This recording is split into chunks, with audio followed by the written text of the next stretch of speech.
This is Grassroots Rising, and I'm your host, Jimmy Skogard.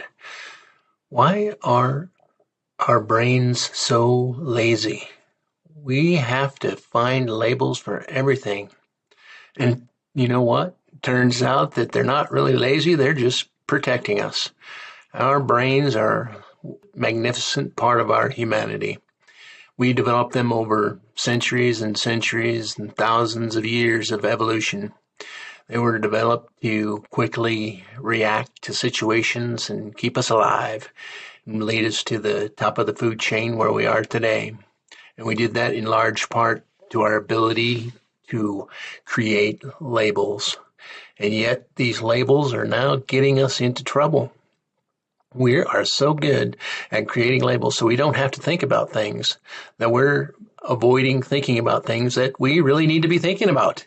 What I'm getting at is that when we see a meme or a post or hear a story that's designed to divide us one from another, we need to be looking at it. We need to be looking at it with skepticism, not readily putting that label out there and just saying, oh, that's a Democrat, or oh, that's an immigrant, or oh, that's a rhino, or whatever label we happen to be utilizing at that current time.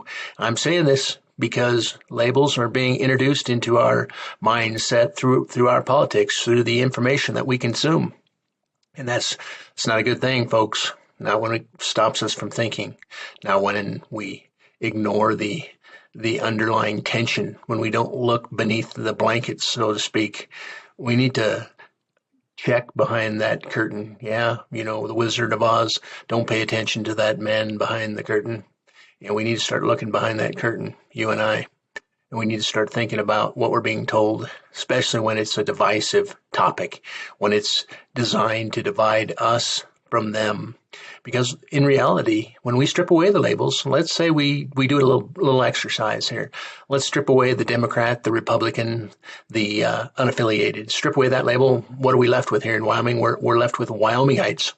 Well, let's strip away that label too. Let's strip away the Wyomingite. When we strip away that, what are we left with? Well, we're left with Americans. We're all Americans. Yeah, that's right. But that's still a label, isn't it? Let's strip away that label. And what are we left with? We're left with humanity, our own humanity, and how we deal with one another as human to human. It's easy to deal with somebody behind a label. So you can exclude, you can disregard. There's all kinds of things that you can do when you use a label. Our brain makes it easy, and it's designed to make it easy because we save a tremendous amount of energy when we don't have to think about something. And we do that instinctually. It's part of our makeup. There's no way for us to get away from it. We're going to label things so that we can understand them. We're going to label things so that we don't have to think about it. And we're going to label things to save energy. That's just who we are. We accept that, and there's not much we can do about it. So we're going to use labels. But let's examine those labels carefully, especially when it comes to divisive political memes. What is the underlying purpose behind the division? Is the division there to build something? Is it there to tear something down? Is it there to build up your neighbor, or is it there to tear down your neighbor? We have to decide which one we support. And, unfortunately, labels aren't the end all in this game of politics, because we also fixate on strongman.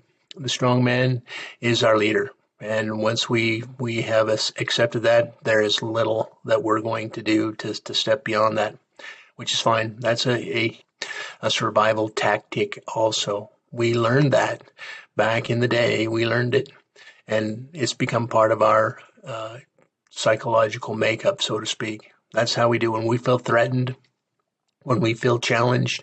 We look for that leader that can guide us to the path we think is correct, to the path that means, in the past it meant survival. That path meant survival if we could find that perfect leader. Well, I'm going to tell you folks that perfect leader is awful hard to find. And once we fixate on one that's not quite so perfect, we've been led down a few paths that have been, in the end, revealed to our chagrin. And we don't need to go into historical examples, but in your mind, you can go into those historical examples if you like.